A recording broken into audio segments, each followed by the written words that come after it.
sotto menage de kita pakantume. Amen, amen. Hallelujah, hallelujah, hallelujah. Dabada kita pada kita pada sotto menamakantanai. Amen. నిన్నటి దినమున మనము వాక్యమును విని ఉన్నాం.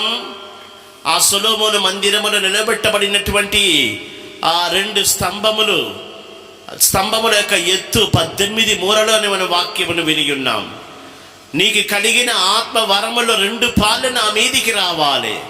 పరిశుద్ధాత్మ యొక్క 9 వరములలో 2 పాలు మన మీదికి రావాలి.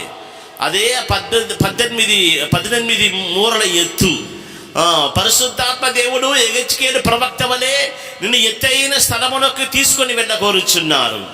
ఇక్కడికి ఎక్కి రమ్ము అని యోహానుకు వినిపించినటువంటి అదే స్వరము ఆకాశము తెరవబడుచున్నది, నీకు అనుగ్రహించబడుచున్నది. ఇక్కడికి ఎక్కి రమ్మని ఆ స్వరము నిన్ను పిలుచుచున్నది. హల్లెలూయా. ఎంతమందికి 200 ఆత్మ కావాలని కోరుకుంటున్నారు? యెహోవా నియమించిన భయంకరమైన మహాదినము రాకమునుపు నేను ప్రవక్తకు ఏలియాను మీ మీదకి పంపుదును. ఆమేన్. ఆ ఏలియా ఆత్మను నీ మీద పంపుతానని వాగ్దానం చేసిన వారు మన మధ్యలో సంచరించుచున్నారు. అందరూ ఆత్మను నింపబడండి. పరిశుద్ధాత్మ దేవుడు మన మధ్యలో సంచరించుచున్నారు. ప్రభువా అని ఆత్మ వరముల 2 పాలు నా మీదికి రావాలని వాక్యం మనకు సమర్పించండి. పరలోకమునకు ఎక్కిపోయిన పరిశుద్ధులాత్మలో అగ్ని రథములలో పరలోకమునకు ఎక్కిపోయిన పరిశుద్ధులాత్మలో 2 పాలాత్మను నాకు దయచేయుము. దేవుని దూరగడలో ఎగిరి పోవుటకు 2 పాలాత్మలు నాకు దయచేయుము. దేవుని దూరగడలో ఎగిరి పోవుటకు 2 పాలాత్మలు నాకు దయచేయుము. దేవుని దూరగడలో ఎగిరి పోవుటకు 2 పాలాత్మలు నాకు దయచేయుము. దేవుని దూరగడలో ఎగిరి పోవుటకు 2 పాలాత్మలు నాకు దయచేయుము. దేవుని దూరగడలో ఎగిరి పోవుటకు. Solta menage de kita pakantume.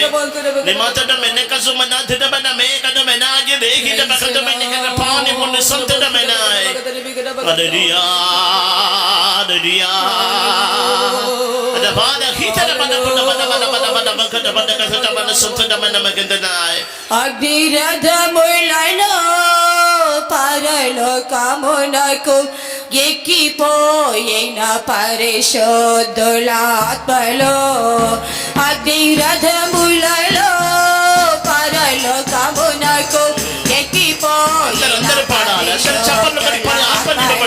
2 పాలాత్మలు నాకు దయచేయుము. దేవుని దూరగడలో ఎగిరి పోవుటకు 2 పాలాత్మలు నాకు దయచేయుము. దేవుని దూరగడలో ఎగిరి పోవుటకు 2 పాలాత్మలు నాకు దయచేయుము.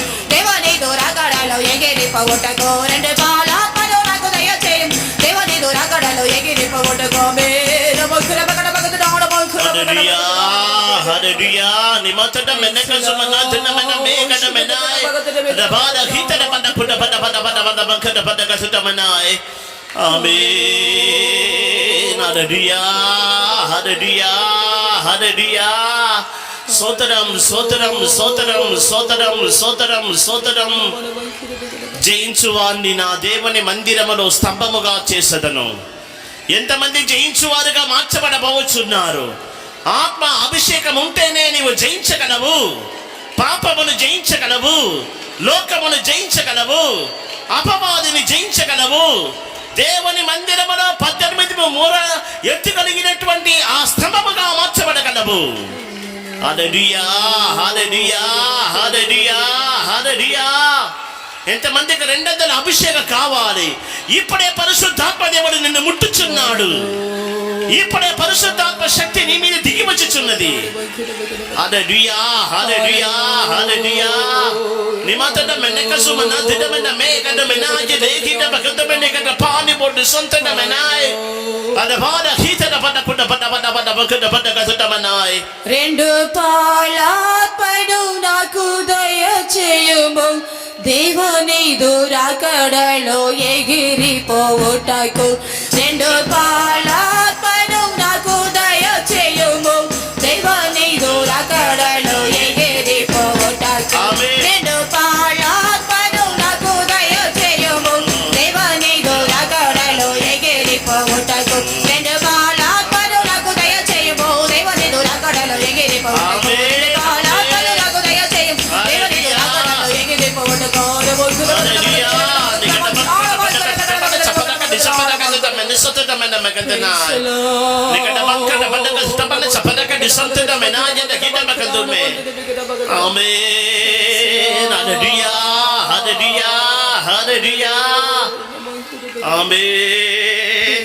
రెండందల ఆత్మను పొందుకొనినటువంటి ఏలియా మరణమును చూడకుండా కొనిపోబడి ఉన్నాడు.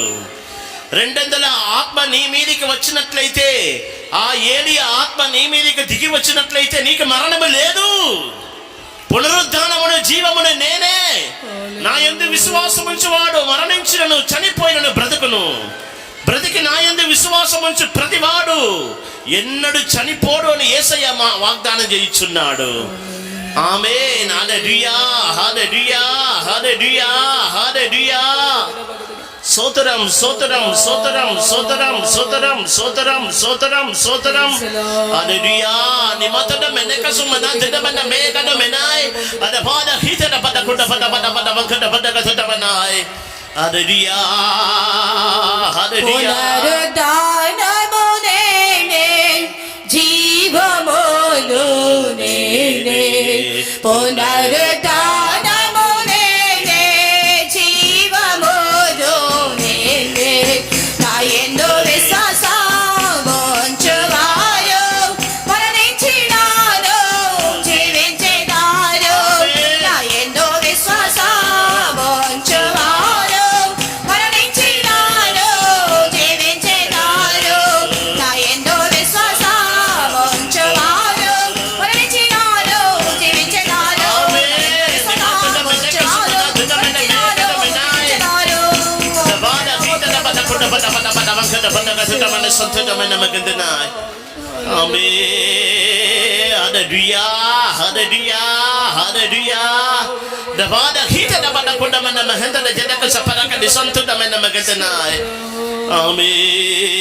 స్తోత్రం స్తోత్రం స్తోత్రం స్తోత్రం స్తోత్రం స్తోత్రం. ప్రభు మన మధ్యలో వచ్చి మనకు అనుగ్రహించిన ఆశీర్వాదముల కొరకై చేతులెత్తి దేవుని స్తోత్రించదము. స్తోత్రం స్తోత్రం స్తోత్రం స్తోత్రం స్తోత్రం. మనందరిని దేవుని ప్రేమ చేత పునరుద్ధాన శక్తి చేత నింపినందుకై చేతులెత్తి దేవుని స్తోత్రించదము. స్తోత్రం స్తోత్రం స్తోత్రం స్తోత్రం స్తోత్రం స్తోత్రం. ఇప్పుడు కూడా వాక్యం ద్వారా మన అందరితో కూడా మాట్లాడినట్లుగా స్తోత్రించదము. స్తోత్రం స్తోత్రం స్తోత్రం స్తోత్రం స్తోత్రం. ప్రార్థించదము.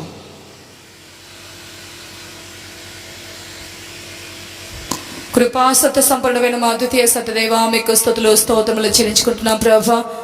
ఏదో దినం కూటానికి ప్రభా మీరు మా వద్దకు వచ్చి మా మధ్యలో ఉండి ప్రభా ఇంతవరకు మీరు నడిపించిన కృప కొరకై మీకు స్తుతులు స్తోత్రములు చెల్లించుకుంటున్నాం ప్రభా. ఇంక నువ్వు రావాల్సిన వారందరినీ ప్రభా త్వరగా మీరు తీసుకురమ్మని వేడుకుంటున్నాం తండ్రి. పాటలు మీరు ఆస్వాదించిన కృప కొరకై స్తోత్రము తండ్రి.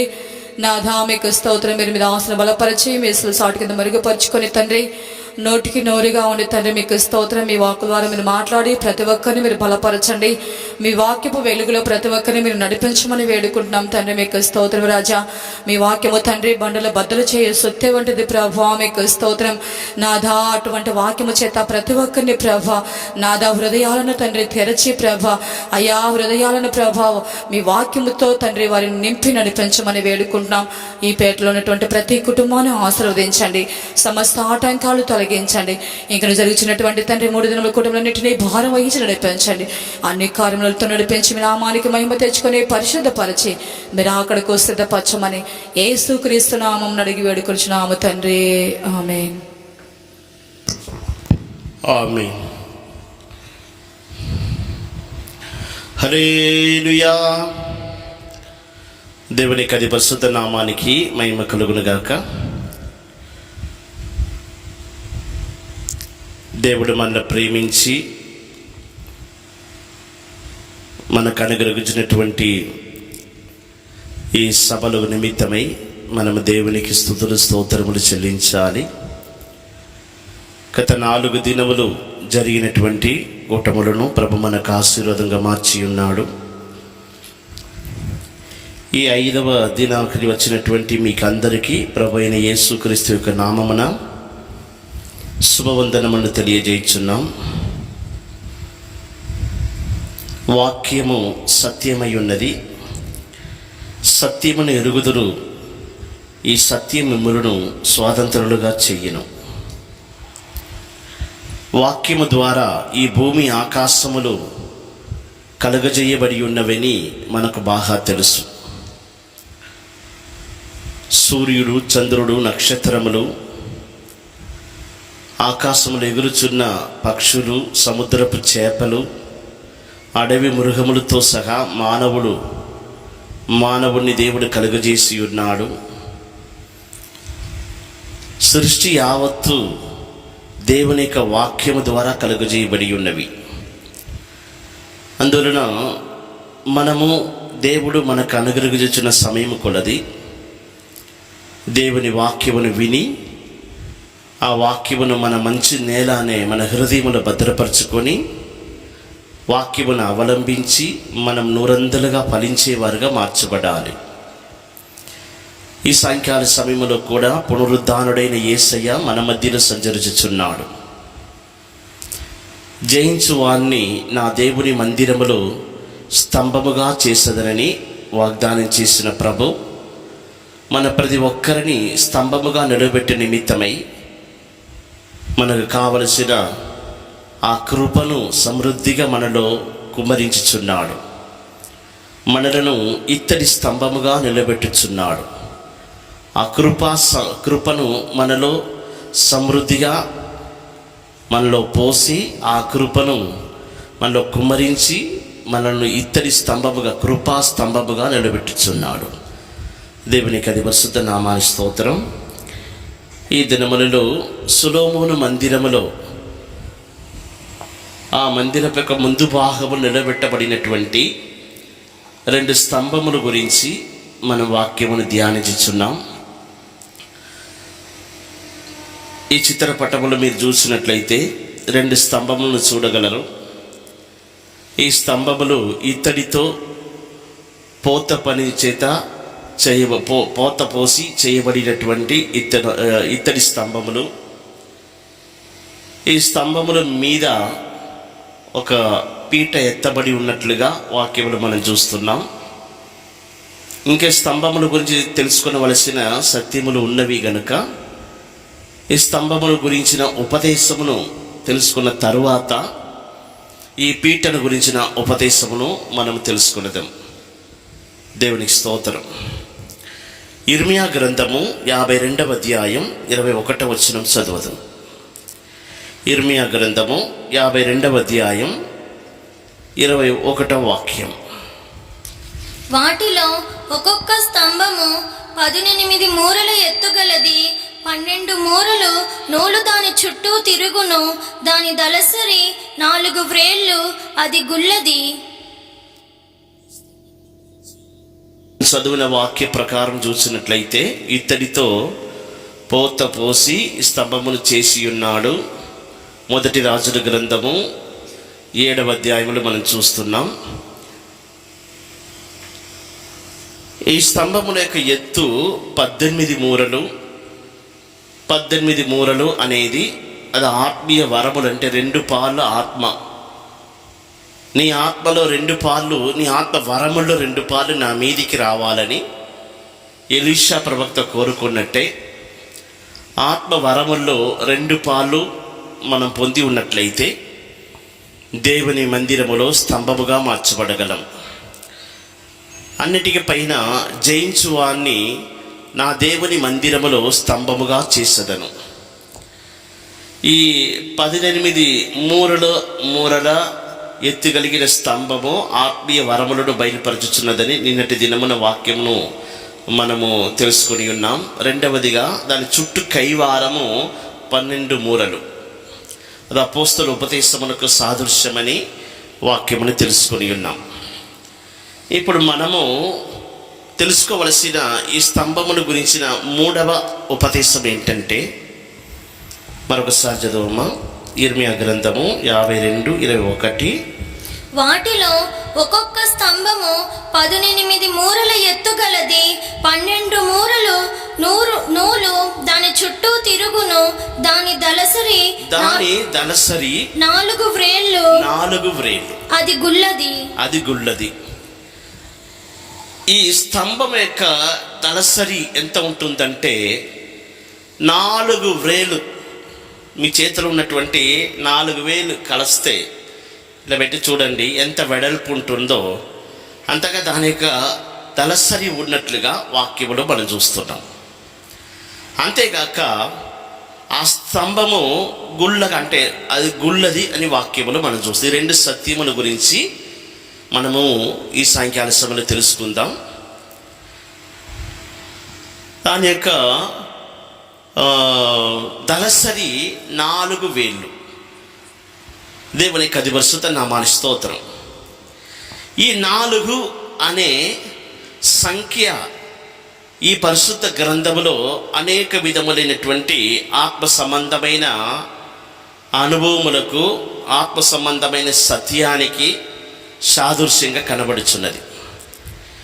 ఈ పరిశుద్ధ గ్రంథములో కొన్ని మర్మములు, పరలోక రాజ్యపు యొక్క మర్మములు, అవి సంఖ్యలో బయలుపరచబడి ఉన్నట్లుగా చూస్తున్నాం.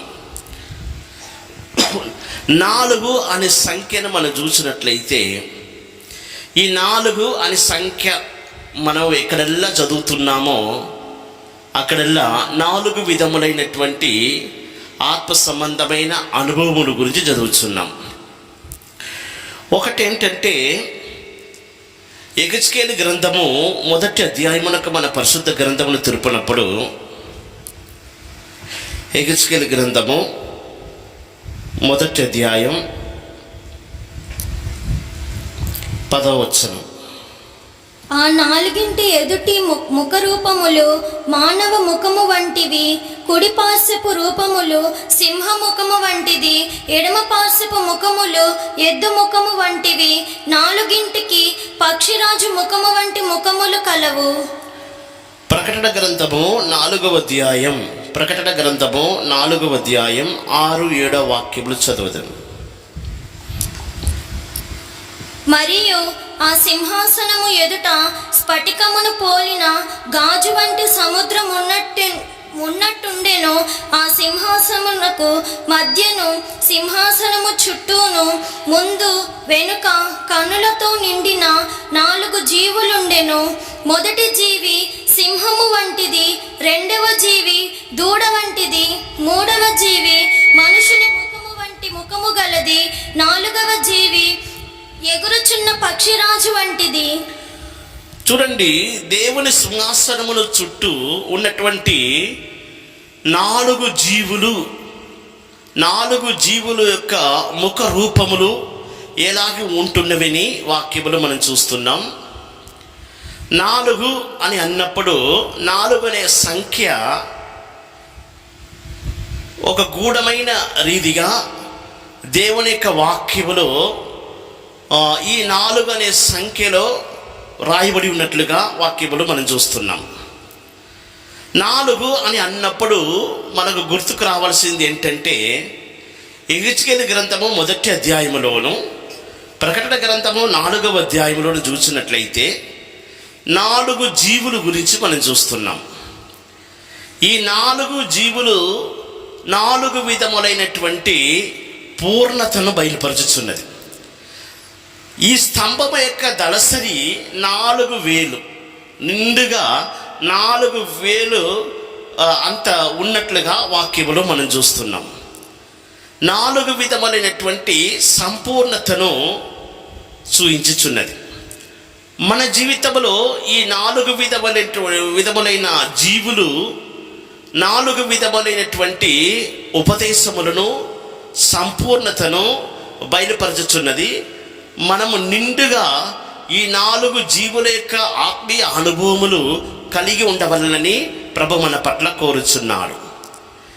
దేవుని సన్నిధానములో సొలొమోను మందిరములో నిలబెట్టబడినటువంటి ఈ 2 స్తంభముల యొక్క దళసరి 4,000 ఎంత ఉన్నదో అంతగా నిండుగా పోత పోసి ఈ ఇత్తడితో పోత పోసి ఈ స్తంభమును చేసినట్లుగా వాక్యములో మనం చూస్తున్నాము. మొదటి జీవి 4 జీవులు ఈ 4 దివ్యమైన 4 విధములైన స్వభావములకు సాదృశ్యంగా కనబడుచున్నది. మొదటి జీవి సింహము పోలినటువంటి ఒక జీవి, సింహ ముఖము వంటి ముఖము కలది. రెండవ జీవి ఎద్దు ముఖము వంటిది, లేకపోతే దూడ ముఖము వంటి ముఖము కలది. మూడవ జీవి మానవ ముఖము వంటి ముఖము కలది. 4వ జీవి ఎగురుచున్న పక్షిరాజు ముఖము కలిగినటువంటి జీవి. ఈ 4 జీవులను మనం చూసినట్లయితే 4 విధములైనటువంటి ఆత్మీయ అనుభవాలకు సాదృశ్యం, 4 విధములైనటువంటి పరిపూర్ణతకు సాదృశ్యంగా కనబడుచున్నది. మన జీవితంలో దేవుని యొక్క కృప అనేది పోతపోయబడి నిండుగా సమృద్ధిగా ఈ 4,000 దళసరి ఉన్నట్లుగా ఈ 4 విధములైనటువంటి జీవుల యొక్క ఆత్మీయ అనుభవం అనేది మన జీవితంలో కలిగి ఉన్నప్పుడు మాత్రమే మనము దేవుని యొక్క మందిరములో స్తంభముగా నిలబడగలం. గట్టి ఒక హల్లెలూయా చెప్పండి. దేవుని యొక్క అతి పరిశుద్ధ నామానికి స్తోత్రం. ఈ జీవులు 4 జీవులు 4 విధములైనటువంటి స్వభావములను బయలుపరచుచున్నవి. మొట్టమొదటిగా సింహ ముఖము వంటి ముఖము కలిగినటువంటి ఒక జీవిని మనం చూస్తున్నాం. రెండవదిగా ఎద్దు ముఖము వంటి ముఖము కలిగిన జీవి. మూడవదిగా మానవ ముఖము వంటి ముఖము కలిగిన జీవి. 4వదిగా ఎగురుచున్న పక్షిరాజు ముఖం వంటి ముఖము కలిగిన జీవి. మొట్టమొదటిగా మనము సింహ ముఖము వంటి ముఖము కలిగిన జీవిని గురించి చదువునట్లయితే యేసు ప్రభు యూదా గోత్రపు సింహమై ఉన్నాడు. సింహానికి ఉన్నటువంటి విశేషత ఏమిటంటే ధైర్యము, విశ్వాసము. దీని గురించి చెప్పాలంటే ఎన్నో సత్య ఉపదేశములు ఉంటున్నవి. అయినను ఈ పరలోకములో సింహాసనములు చుట్టూ ఉన్నటువంటి 4 జీవుల గురించిన ఉపదేశం అనే మరొకటి ఉంటున్నది. కాలం సమయం వచ్చినప్పుడు ఆ 4 జీవుల గురించినటువంటి వాక్యమును సమయం వచ్చినప్పుడు మనం ప్రత్యేకంగా దాని గురించి వింటాము. ఇప్పుడు మనము ఈ స్తంభముల గురించి సత్యమును మనం తెలుసుకొనబోచున్నాము కాబట్టి క్లుప్తంగా నేను ఈ 4 జీవుల యొక్క స్వభావమును, ఈ 4 జీవులు బయలుపరచుచున్నటువంటి ఉపదేశం ఏమిటి అని క్లుప్తంగా నేను చెప్పుచున్నాను. సింహముఖము వంటి ముఖము అనేది విశ్వాసమునకును ధైర్యమునకును సాదృశ్యంగా కనబడుచున్నది. విశ్వాసమునకును ధైర్యమునకును సాదృశ్యంగా కనబడుచున్నది. రెండవదిగా ఎద్దు ముఖము వంటి జీవి అని అన్నప్పుడు ఎద్దు బాగా శ్రమ పడుచున్నది. ప్రకటన గ్రంథములో చూసినట్లయితే దూడ ముఖము వంటి ముఖము అని వాక్యములు మనం చూస్తున్నాం. అంటే ఎద్దు అనేది బాగా తన యజమాని యొక్క మనస్సును ఎరిగి బాగా శ్రమ పడుచున్నది. అది దేవుని చిత్తం చేసే రెండవదిగా శ్రమపడే జీవితానికి సాదృశ్యంగా కనబడుచున్నది. మూడవదిగా మానవ ముఖము వంటి ముఖము కలిగినటువంటి జీవి. మానవ ముఖము అనేది ప్రేమకు సాదృశ్యం. దేవుడు మానవుణ్ణి ఎంతో ప్రేమించినట్లుగాను తన పోలిక చొప్పున తన స్వరూప ప్రకారము మానవుని కలుగజేసినట్లుగాను చూస్తున్నాం. 4వదిగా పక్షిరాజు అని అనడం కంటే ప్రకటన గ్రంథంలో మనం చూస్తున్నాం ఎగురుచున్న పక్షిరాజు అని మనం చూస్తున్నాం. యెహెజ్కేలు గ్రంథము మొదటి అధ్యాయములు అయితే పక్షిరాజు ముఖము వంటి ముఖము అని మనం చూస్తున్నాం. ఇదే దర్శనమును ప్రకటన గ్రంథములో యోహానుకు బయలుపరచబడినప్పుడు ఎగురుచున్న పక్షిరాజు అని మనం చూస్తున్నాం. ఎగురుచున్న పక్షిరాజు అనేది ఏంటి?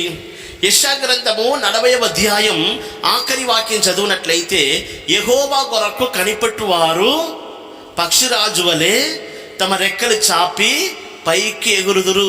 దేవునికి స్తోత్రం. చదవమ్మా. యెహోవా కొరకు ఎదురు చూచువారు నూతన బలము పొందుదురు, వారు పక్షి రాజుల వలె రెక్కలు చాపి పైకి ఎగురుదురు. దేవునికి స్తోత్రం. ఈ 4 జీవులు 4 జీవులు బయలుపరచుతున్నటువంటి సత్యానికి ఒక్కొక్క జీవికి ఒక్కొక్క వాక్య ఆధారం నేను మీకు తెలియజేస్తాను. దేవునికి స్తోత్రం. మొదటి జీవి సింహముఖము వంటిది. ఆ సింహము అనేది ధైర్యానికి విశ్వాసానికి సాదృశ్యంగా కనబడుచున్నది. మొదటి జీవి సింహము పోలినది, ధైర్యానికి విశ్వాసానికి సాదృశ్యంగా కనబడుచున్నది అంటానికి యెషయా గ్రంథము 31వ అధ్యాయం 4వ వాక్యం. చదువమ్మా. యెషయా గ్రంథము 31:4 చదువు. యెహోవా నాకిలాగు సెలవిచ్చుచున్నాడు, తప్పించుటకై గొర్రెల కాపరుల సమూహము కూడిరాగా సింహము కొదమ సింహము వారి శబ్దమునకు భయపడకయు వారి కేకలకు అధైర్యపడకయు తనకు దొరికిన దాన్ని బట్టి గర్జించునట్లు సైన్యములకు అధిపతియగు యెహోవా యుద్ధము చేయుటకై సీయోను పర్వతము మీదికిని దాని కొండ మీదికిని దిగివచ్చును. సింహము అనేది విశ్వాసమునకును ధైర్యమునకును సాదృశ్యంగా కనబడుచున్నది. దేవునికి స్తోత్రం. ఈ భూమి మీద మనం జీవించుచున్న కాలములో మనకు విశ్వాసము ధైర్యం అనేది ఉండాలి. విశ్వాసములోను ధైర్యములోను మనము సంపూర్ణత చెందాలి. చూడండి, కాపరుల సమూహము అడవిలో వాళ్ళు ఏం చేస్తున్నారంటే గొర్రెలను మేపుచుండగా కొన్ని సందర్భముల్లో సింహాలు వచ్చి ఏం చేస్తాయంటే ఆ గొర్రె పిల్లలను పట్టుకొనిచున్నవి ఆహారం కొరకు. ఆ కాపరుల సమూహం ఏం చేస్తారంటే ఎలాగైనా ఈ సింహాలని వెళ్ళగొట్టాలని వారు బిగ్గరగా కేకలు వేస్తారు.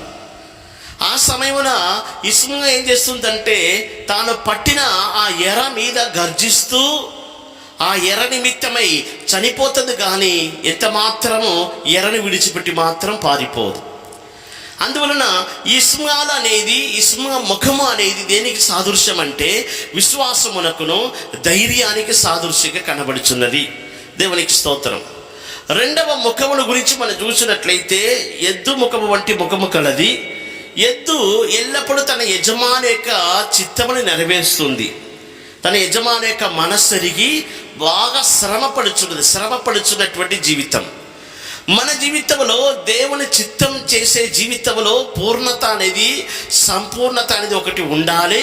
రెండవదిగా మనము శ్రమపడే జీవితంలో కూడా పూర్ణత చెందాలి.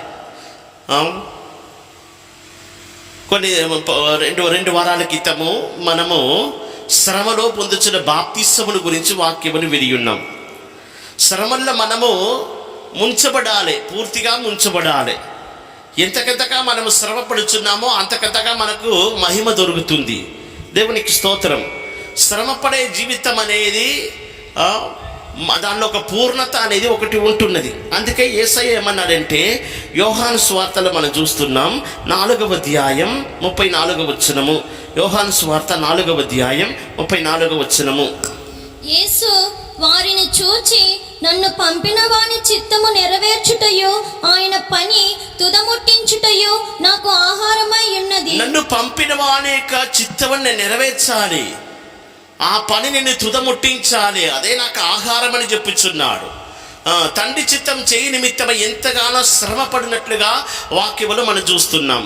తండ్రి నాకు అనుగ్రహించినటువంటి ఈ గిన్నెలోనిది నేను త్రాగక ఉందునా అని యేసయ్య అంటున్నాడు.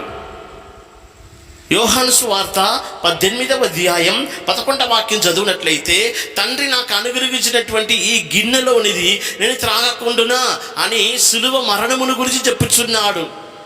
ఎద్దు అనేది శ్రమపడే జీవితమునకు సాదృశ్యం. చదువు మా వాక్యం. యోహాను సువార్త 18:11. తండ్రి నాకు అనుగ్రహించిన గిన్నెలోనిది నేను త్రాగకుందునా. తండ్రి నాకు అనుగ్రహించిన ఈ గిన్నెలోనిది నేను త్రాగకుందునా. శ్రమపడుచున్న జీవితం.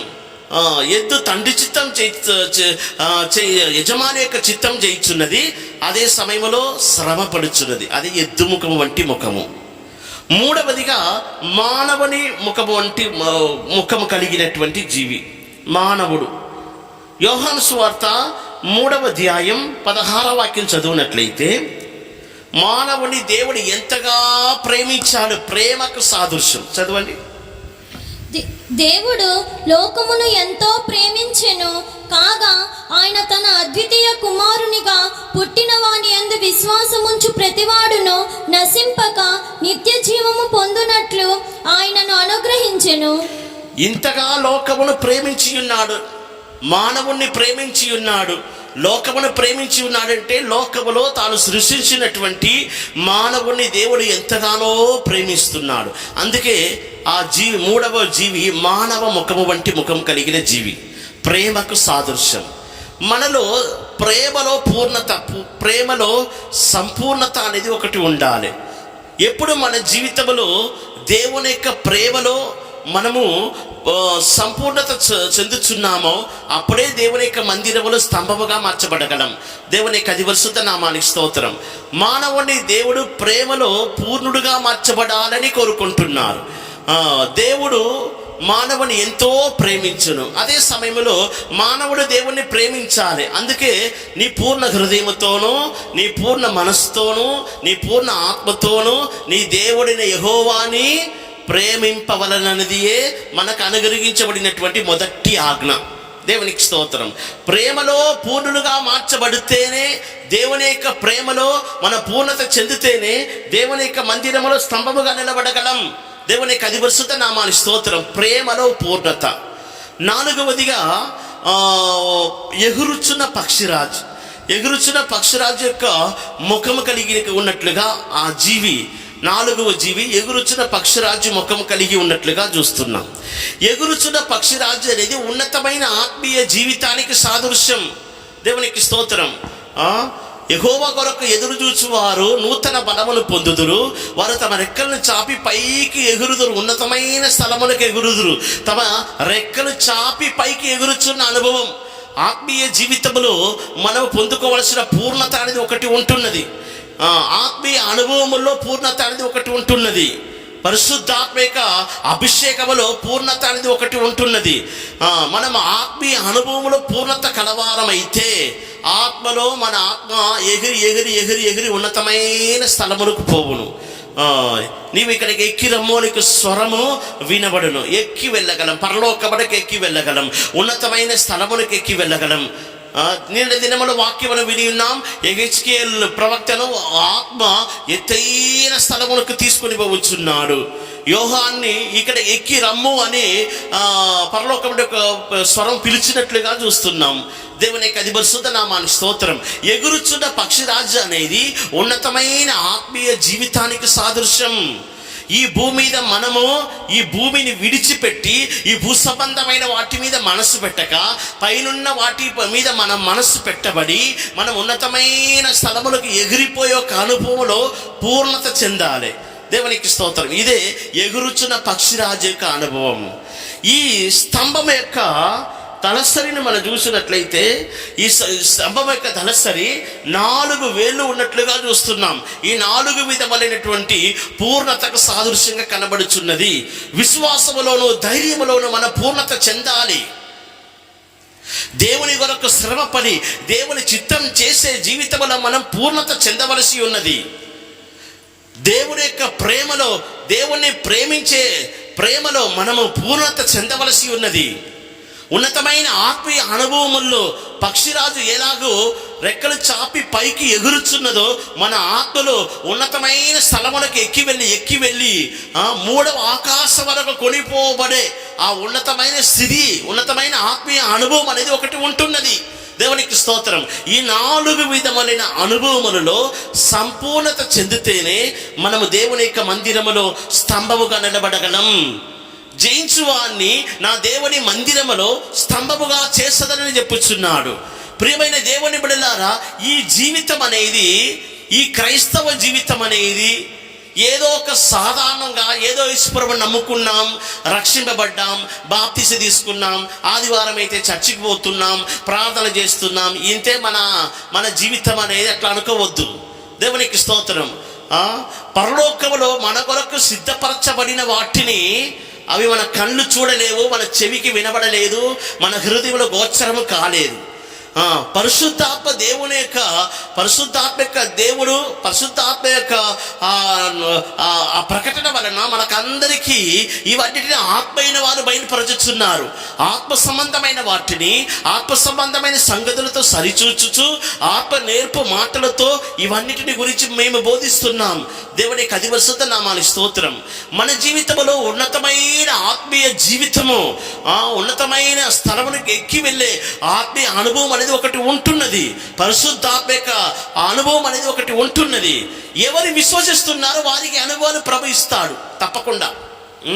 ఎవరు దేవునికి తమ జీవితాన్ని సమర్పించుకొనిచున్నారో వారికి తప్పకుండా ఈ ఉన్నతమైన ఆత్మీయ అనుభవాలు ప్రభు అనుగ్రహించి ఈ 4 విధములైన ఆత్మీయ అనుభవాన్ని సంపూర్తి చేసి వారిని స్తంభముగా నిలబెట్టుటకు ప్రభు శక్తిమంతుడై ఉన్నాడు. హల్లెలూయా. దేవుని వాక్యమును విశ్వసించుము. నీ విశ్వాసముల ధైర్యముల పూర్ణత చెందాలి. దేవుని చిత్తం చేసే జీవితంలోను, దేవుని కొరకు శ్రమపడే జీవితంలోను పూర్ణత చెందాలి. శ్రమలో నీవు బాప్తిసం పొందినట్లయితే, పూర్తిగా నిన్ను దేవుడు శ్రమలో ముంచినట్లయితే అది ఎంత ఒక ఉన్నతమైన ఆత్మీయ అనుభవం అనేది ఆ శ్రమలో ద్వారా మనం పొందుతున్న బాప్తిసం ద్వారా సత్యమును మనం తెలుసుకుని ఉన్నాం. దేవునికి స్తోత్రం. అదే ప్రకారం దేవుడు మానవుని ప్రేమించే ప్రేమలో మన పూర్ణత చెందాలి. మనము దేవుని పూర్ణ మనసుతో ప్రేమించి, పూర్ణ హృదయంతో ప్రేమించి, ప్రేమలో పూర్ణత అనే ఒక అనుభవం ఉంటున్నది. దానిలో పూర్ణత చెంది ఉన్నతమైన ఆత్మీయ అనుభవంలో మనము సంపూర్ణత చేసినట్లయితే ఈ దాని దళసరి, ఆ స్తంభముల యొక్క దళసరి 4 వేళ్ళు ఆ ఉపదేశం మన పట్ల నెరవేర్చబడును. హల్లెలూయా. రెండవదిగా మనం చూసినట్లయితే ఇర్మియా గ్రంథము 52వ అధ్యాయం 21వ వచనం. వాటిలో ఒక్కొక్క స్తంభము 18 మూరల ఎత్తుగలది, 12 మూరల నూలు దాని చుట్టూ తిరుగును, దాని దళసరి 4 వ్రేళ్ళు, అది గుల్లది. అది గుల్లది అని వాక్యంలో మనం చూస్తున్నాం.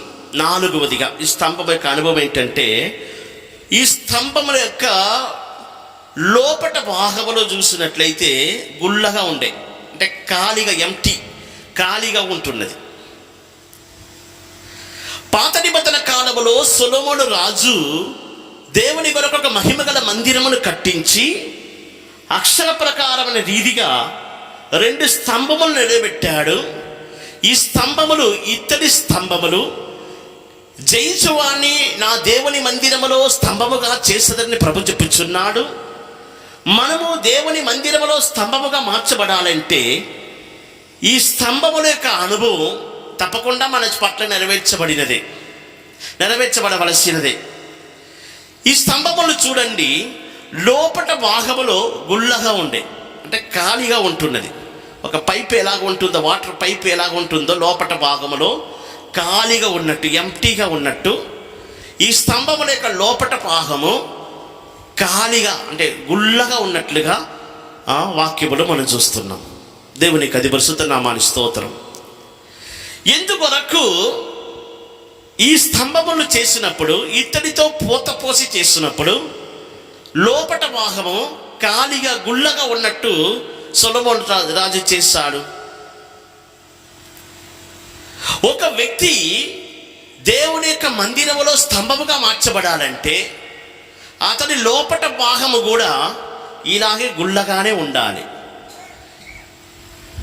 ప్రియమైన దేవుని బిడ్డ, నీవు ఒక స్తంభం అయితే దేవుని మందిరములో దేవుడు నిన్ను ఒక స్తంభముగా నిలబెట్ట కోరుచున్నాడంటే ఈ స్తంభం యొక్క ఎత్తు, పొడవు, వెడల్పు, చుట్టూ కైవారము, ఈ స్తంభం యొక్క దళసరి, ఇవన్నిటిని గురించి మనం తెలుసుకొని ఉన్నాం.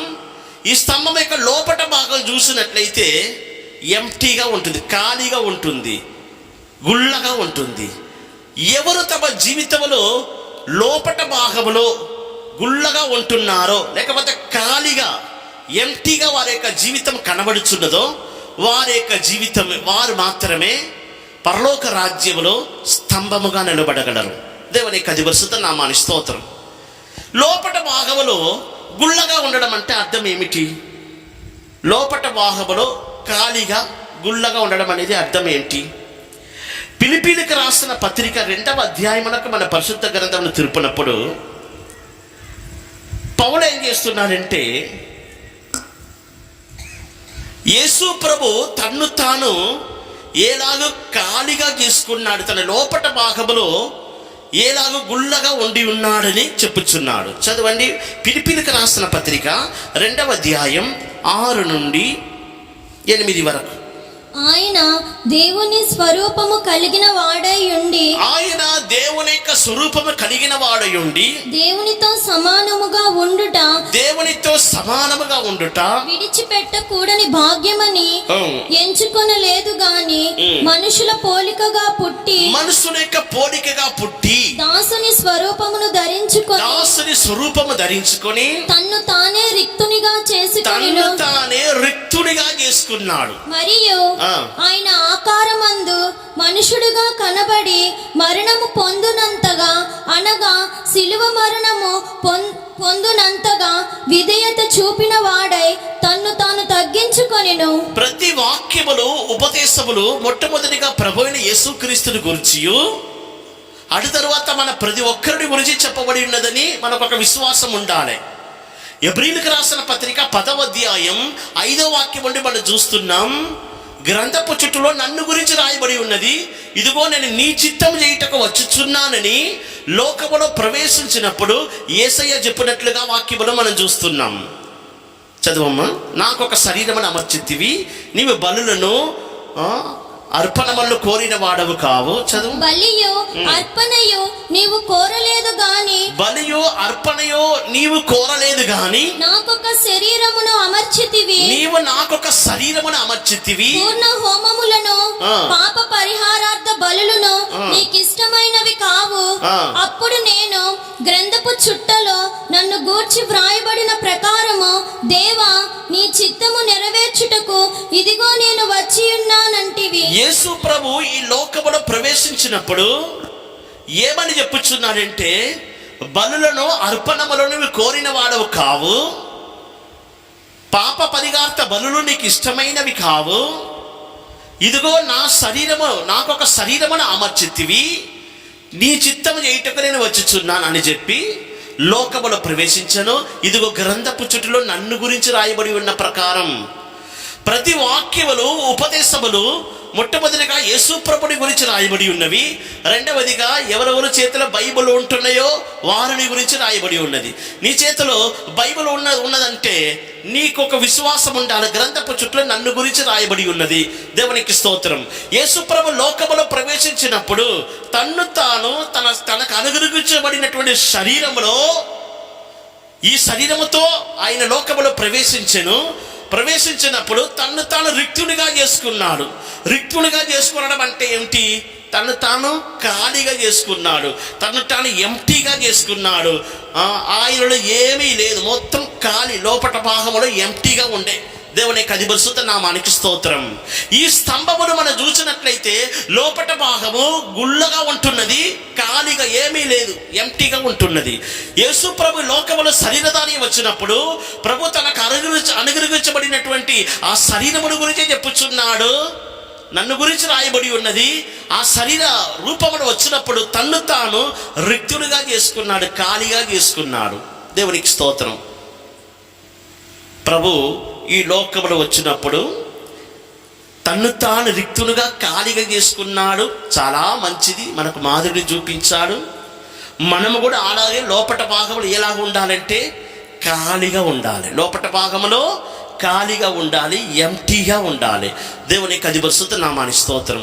లోపట భాగంలో ఎంటీగా ఉండాలంటే, ఖాళీగా ఉండాలంటే అది ఎలాగో సాధ్యము? దేనిని గురించి ఈ వాక్యం రాయబడి ఉన్నది? మనలో ఏది ఖాళీగా ఉండాలి?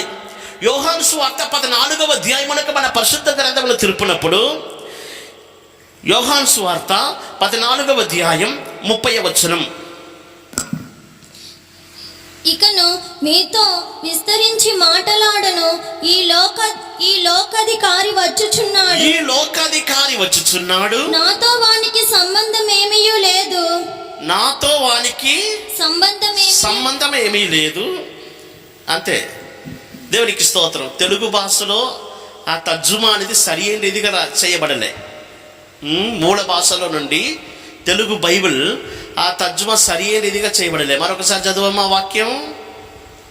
లోకాధికారి ఇకను మీతో విస్తరించి మాట్లాడను, ఈ లోకాధికారి వచ్చుచున్నాడు. ఈ లోకాధికారి వచ్చుచున్నాడు, నాతో వానికి సంబంధమేమీ లేదు. నాతో వానికి సంబంధం లేదు. తెలుగు భాషలో రాయబడి, మూల భాషలో ఏమని రాయబడి ఉన్నదంటే, నాలో ఆయనకు సంబంధించినది నాలో ఏమీ లేదు. నేను ఎంప్టీగా ఉన్నా, నేను ఖాళీగా ఉన్నా, నేను రిక్తుడిగా చేసుకున్నాను. ఈ లోకాధికారి వస్తున్నాడు, ఆ లోకాధికారికి సంబంధమైనది నాలో ఏమీ లేదు అంటున్నాడు. దేవుని యొక్క పరిశుద్ధ నామానికి స్తోత్రం. ప్రభువైన యేసుక్రీస్తు తను తాను రిక్తుడిగా చేసుకున్నాడంటే, తనలో ఖాళీగా ఉంటున్నాడంటే, తనలో గుళ్ళగా ఉన్నటువంటి ఒక అనుభవం అతనిలో యేసుప్రభులో కలిగి ఉంటుందంటే దానికి అర్థం ఏంటంటే, యేసుప్రభు చెప్పుచున్నాడు, ఈ లోకాధికారి ఇదిగో వచ్చుచున్నాడు, ఈ లోకాధికారికి సంబంధమైనది ఏది నాలో లేదు అంటున్నాడు. దేవుని యొక్క పరిశుద్ధ నామానికి స్తోత్రం. మీలో ఎంతమంది మీ జీవితంలో ప్రభు మీకు అనుగ్రహించినటువంటి ఈ శరీరములో, మీ లోపట భాగములో ఎంతమంది గుళ్ళగా ఉంటున్నారు, ఎంతమంది ఖాళీగా ఉంటున్నారు, ఎంతమంది యొక్క జీవితం ఎంటీగా ఉంటున్నది? దేవునికి స్తోత్రం. ఇదిగో లోకాధికారి వచ్చుచున్నాడు. ఈ లోకానికి ఒక అధికారి ఉన్నాడు. ఈ లోకాధికారి ఏం చేస్తున్నాడంటే పరిశీలించుచున్నాడు. అంటే ఈ వాక్యం యొక్క అర్థం ఏంటంటే, ఎవరి యొద్ద ఈ లోకాధికారికి సంబంధమైనవి, ఈ లోకాధికారికి సంబంధమైన వస్తువులే కానీ, లేకపోతే ఈ లోకాధికారికి సంబంధమైనది ఏదైనా ఉన్నట్లయితే ఆ లోకాధికారి మన దగ్గరికి వస్తాడని అర్థం. దేవునికి స్తోత్రం. యేసు ప్రభువులు అయితే ఈ లోకాధికారికి సంబంధమైనది ఏదీ లేదు కనుక యేసయ్య ఏమని చెప్పుచున్నాడు, ఇదిగో లోకాధికారి వచ్చుచున్నాడు, లోకాధికారికి సంబంధమైనది ఏది నాలో లేదు కనుక, నాలో లేదు, లోకాధికారికి సంబంధమైనది ఏది నాలో లేదు అంటున్నాడు. నేను ఎంటీగా ఉన్నా, నేను గుళ్ళగా ఉన్నా, నేను ఖాళీగా ఉంటున్నానని చెప్పుచున్నాడు. లూకా సువార్త 4వ అధ్యాయంలో మనం చూసినట్లయితే ఈ లోకాధికారి ఎవరు అని తేటగా వాక్యములు రాయబడి ఉన్నది. లూకా సువార్త 4వ అధ్యాయం 6వ వచనం.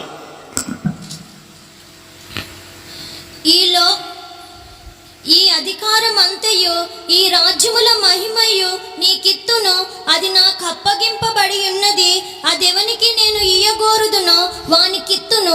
ఈ లోకాధికారి అపవాది ఉన్నాడు. ఈ అపవాది చేతిలో ఈ లోకము అప్పగింపబడి ఉన్నది. దేవునికి స్తోత్రం. కొంచెకాలమునక అప్పగింపబడి ఉన్నది. ఈ లోకాధికారికి సంబంధమైనవి ఏది మనలో ఉండకూడదు. ఈ లోకాధికారికి సంబంధమైనది ఏదైనా మన యొద్ద ఉన్నట్లయితే తప్పకుండా లోకాధికారి మన దగ్గరికి వస్తాడు. ఇప్పుడు ఒక పిల్లి మిమ్మల్ని చుట్టే తిరుగుతూ ఉంది అని అనుకోనండి. మిమ్మల్ని చుట్టూ తిరుగుతూ ఉంది, పో అంటే పోవట్లే. ఎందుకు పిల్లి మిమ్మల్ని విడిచిపెట్టి పోవట్లే? మీ దగ్గర ఎండిన చేప ఉంటుంది. ఎండిన చేప మీ దగ్గర పెట్టుకొని, మీ జోబులో ఆ ఎండిన చేపను పెట్టుకొని పో అంటే పిల్లి ఏం చేయదు, పోదు, మిమ్మల్ని చుట్టే తిరుగుతూ ఉంటుంది. ఆ ఎండిన చేపను తీసి బయట దూరంగా పడేయండి, పిల్లి అట్టెళ్ళిపోతుంది, మీ దగ్గరికి మళ్ళా రాదు. ఈ లోకములో అపవాది సంబంధమైనది ఏదైనా మనలో ఉన్నట్లయితే తప్పకుండా అపవాది మన చుట్టూ తిరుగుతూ ఉంటాడు. అపవాది పో అన్నా మన యొద్దోటి తొలగిపోడు. మన యొద్దోటి సాతాను దూరంగా వెళ్ళిపోవాలంటే ఈ సాతాను సంబంధమైనది ఏది మనలో ఉండకూడదు. దేవుని యొక్క పరిశుద్ధ నామానికి మహిమ కలుగును గాక. ప్రియమైన దేవుని బిడ్డలారా, ఒక్కసారి మీ జీవితాన్ని పరిశీలించి చూడండి. మీరు క్రైస్తవ దేవుని బిడ్డలుగా జీవించుండవచ్చును, దేవుని భక్తి కలిగి నేను జీవిస్తున్నాను, నేను రక్షింపబడ్డాను, బాప్తిసం తీసుకున్నాను, పరిశుద్ధాత్మ పొందుకున్నానని మీరు చెప్పుచుండవచ్చును. మీ హృదయము, మీ శరీరము ఖాళీగా ఉంటుందా, లేకపోతే లోక సంబంధమైన, లోక అధికారి సంబంధమైన ఏదైనా మీలో ఉంటుందా? ఒకసారి పరిశీలించి చూడండి. సాతాను సంబంధమైనవి, ఈ లోక సంబంధమైనది ఏదైనా మీలో ఉన్నట్లయితే మీ శరీరము ఖాళీగా లేదు, గుళ్ళగా లేదని మీరు అర్థం చేసుకోవాలి. మొదటి యోహాను రాసిన పత్రికగా మన పరిశుద్ధ గ్రంథమును తిరుపునప్పుడు ఏది ఈ లోక సంబంధమైనవి అని యోహాను తేటగా రాస్తున్నాడు. మొదటి యోహాను రాసిన పత్రిక 2వ అధ్యాయం 16వ వచనం. లోకములో ఉన్నదంతయు అనగా శరీరాశలు, నేత్రాశ, జీవపు డంబము తండ్రి వలన పుట్టినవి కావు. ఇవన్నీ తండ్రి వలన పుట్టినవి కావు, అవి లోక సంబంధమైనవే. ఇవన్నీ లోక సంబంధమైనవి, ఇవి తండ్రి వలన పుట్టినవి కావు, దేవుని సంబంధమైనవి కావు. నేత్రాశలు, శరీరాశలు, జీవిత డంబము మనలో ఉన్నట్లయితే అవే సాతాను సంబంధమైనవి, ఈ లోక అధికారి సంబంధమైనవి. దేవునికి స్తోత్రం. ఈ దినమున మీ జీవితమును ఖాళీగా చేసుకొనుడి. ఈ దినమున మీ హృదయాన్ని గుళ్ళగా చేసుకొనుడి. ఈ దినమున మీ హృదయాన్ని ఎంటీగా చేసుకొనుడి. అప్పుడు మాత్రమే ఈ సొలొమోను మందిరములో ఉన్నటువంటి స్తంభముగా మీరు మార్చబడగలరు. పెంతెకోస్తులు ఉండవచ్చును, క్రైస్తవులుగా జీవించి ఉండవచ్చును, బాప్తిసి తీసుకొని ఉండవచ్చును, ఎన్నో సంవత్సరాలు విశ్వాసులే జీవించి ఉండవచ్చును. హృదయము ఖాళీగా లేకపోతే ఈ లోక సంబంధమైనవి, అపవాది సంబంధమైనవి ఏదైనా మనలో ఉన్నట్లయితే మనము స్తంభముగా నిలబడలేం. దేవునికి అది పరిశుద్ధ నామాని స్తోత్రం. మనం ఎల్లప్పుడూ రిక్తులుగా చేసుకోవాలి. అపవాది సంబంధమైనది ఏది లేకుండా మన జీవితాన్ని కాపాడుకోవాలి. 1935వ సంవత్సరమున భారతదేశానికి స్వాతంత్ర్యం రాకముందు రౌండ్ టేబుల్ కాన్ఫరెన్స్ అంటారు. రౌండ్ టేబుల్ కాన్ఫరెన్స్ లండన్లో జరిగింది. అప్పుడు భారతదేశం యొక్క స్వాతంత్ర్యం కొరకు మహాత్మా గాంధీ నాయకత్వంలో పోరాటాలు ఇండియాలో జరుగుతున్నది. ఆ రౌండ్ టేబుల్ కాన్ఫరెన్స్ జరిపించి సిద్ధపరిచిన వారు ఇండియాలో ఉన్నటువంటి మహాత్మా గాంధీకి కూడా ఆహ్వానం పంపించారు, మీరు రావచ్చు అని. దేవునికి స్తోత్రం. ఏ దేశాలు బ్రిటిష్ వారి యొక్క పరిపాలన కింద ఉంటున్నదో ఆ దేశంలో ఉన్న నాయకులు అందరూ ఆ రౌండ్ టేబుల్ కాన్ఫరెన్స్లో పాలు పొందారు. దేవునికి స్తోత్రం. 1935వ సంవత్సరమున మహాత్మా గాంధీ ఆ కాన్ఫరెన్స్లో పాలు పొందే నిమిత్తమై లండన్కు వెళ్ళారు. ఆ కాన్ఫరెన్స్ జరిగే ప్రదేశానికి వెళ్ళారు. ఆ కాన్ఫరెన్స్ సిద్ధపరిచిన వ్యక్తి ఏం చేశాడంటే మహాత్మా గాంధీని చూసిన వెంటనే లోపలికి అనుమతించలే. ఆ కాన్ఫరెన్స్ జరిగే హాల్లో మహాత్మా గాంధీ లోపలికి రానివ్వట్లే. అతను ఏం చేశాడంటే అప్పుడు బ్రిటిష్ సామ్రాజ్యమును పరిపాలించినటువంటి విక్టోరియా మహారాణి దగ్గరికి వెళ్ళాడు. వెళ్ళి ఏమన్నారంటే, మహారాణి గారు, రౌండ్ టేబుల్ కాన్ఫరెన్స్ మేము సిద్ధపరచాము కదా, కాన్ఫరెన్స్ ప్రారంభమవబోతుంది. ఇండియా నుంచి భారతదేశం నుండి మహాత్మా గాంధీ గారు వచ్చారు. వారు సరైన బట్టలు ధరించుకొనక మా గాంధీ గారి యొక్క వస్త్రం ఎట్లా ఉంటుందని మనకు బాగా తెలుసు. సాధారణమైనటువంటి పంచ కట్టుకొని ఉంటారు, ఒక దుప్పటి కప్పుకొని ఉంటారు. సాధారణమైనటువంటి భారతీయుని యొక్క వస్త్రముల్లో ఆ కాన్ఫరెన్స్లో పాలు పొందుటకు వెళ్ళారు. ఆ వ్యక్తి ఆ కాన్ఫరెన్స్ సిద్ధపరిచినటువంటి వ్యక్తి మహారాణి దగ్గరికి వెళ్ళి ఇలాగ ఫిర్యాదు చేశాడు. గాంధీ గారు కోట్ సూట్ వేసుకొని రాలేదు, ఈ బ్రిటన్ దేశపు యొక్క పద్ధతిని ఆచరించలేదు, సరైన వస్త్రం లేకుండా వచ్చారు అని ఫిర్యాదు చేశారు. వెంటనే మహారాణి ఏం చేసిందంటే గాంధీ గారిని పిలిపించి గాంధీ గారు, మీరు భారతదేశం నుండి మా దేశానికి వచ్చారు, చాలా సంతోషము. అయినా మీరు సరైన వస్త్రం ధరించుకొని రాలేదే, ఈ దేశంలో ఉన్నవారు బ్రిటిష్ వాళ్ళు కోట్ సూట్ వేసుకొని వస్తారు, మీరు సాధారణమైన ఒక వస్త్రంలో వచ్చారే, ఈ వస్త్రం వేసుకొని ఇక్కడ రావడం ఏంటి అని ఆ మహారాణి ఏం చేసిందంటే గాంధీ గారిని అడిగింది. అప్పుడు గాంధీ గారు ఏమన్నారంటే, మత్తయి సువార్త 5వ అధ్యాయం, మత్తయి సువార్త 5వ అధ్యాయం ఆ కొండ ప్రసంగం, యేసయ్య ఆ కొండలో చేసినటువంటి ప్రసంగమును కంఠతంగా చెప్పాడు. ఆత్మ విషయమై దీనులైన వారు ధన్యులు. చదవమ్మ వాక్యం, ఎన్న వచనం? 2వ వచనం. ఆత్మ విషయమై దీనులైన వారు, ఆత్మ విషయమై దీనులైన వారు ధన్యులు. దీనులైన వారు ధన్యులు, పరలోక రాజ్యము వారిది. పరలోక రాజ్యం వారిది. హల్లెలూయా. ఆత్మ విషయమై దీనులైన వారు ధన్యులు, పరలోక రాజ్యము వారిది. ఈ వాక్య ప్రకారము నేను నన్ను దీనుడుగా చేసుకున్నా. నేను ఒక సింపుల్ వ్యక్తిగా, ఒక సాధారణమైన వ్యక్తిగా, నేను ఒక దీనుడుగా నేను చేసుకున్నా. అందుకే ఈ వస్త్రములు వచ్చానని గాంధీ గారు ప్రత్యుత్తరం ఇచ్చారు. దేవునికి స్తోత్రం. ఆ దినమున ఆ విక్టోరియా మహారాణి మారు మనసు పొందింది. నేను ఈ బ్రిటిష్ సామ్రాజ్యమును పరిపాలించుచున్న మహారాణిని. సూర్యుని అస్తమించని రాజ్యం అనేది బ్రిటిష్ సామ్రాజ్యానికి ఉన్నటువంటి పేరు. ఈ గొప్ప సామ్రాజ్యాన్ని పరిపాలించుతున్న రాణి అయిన నేను ఒక క్రైస్తవురాలు.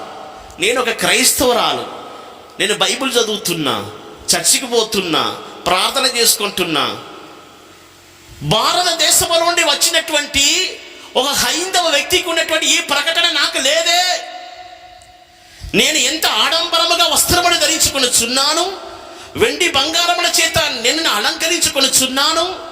ఈ దీనత్వము ఒక సాధారణమైనటువంటి ఒక వ్యక్తి తన్ను తాను రిక్తుడిగా చేసుకున్నాడు. ఒక హైందవ వ్యక్తి బైబిల్ చదివి మత్తయి సువార్త 5వ అధ్యాయములో ఆ కొండ ప్రసంగములో యేసు ప్రభు చెప్పినటువంటి మాటను నమ్మి తన్ను తాను రిక్తుడిగా చేసుకున్నాడు ఓ హైందవ వ్యక్తి. నేను పుట్టిందే క్రైస్తవురాలుగా జన్మించాను.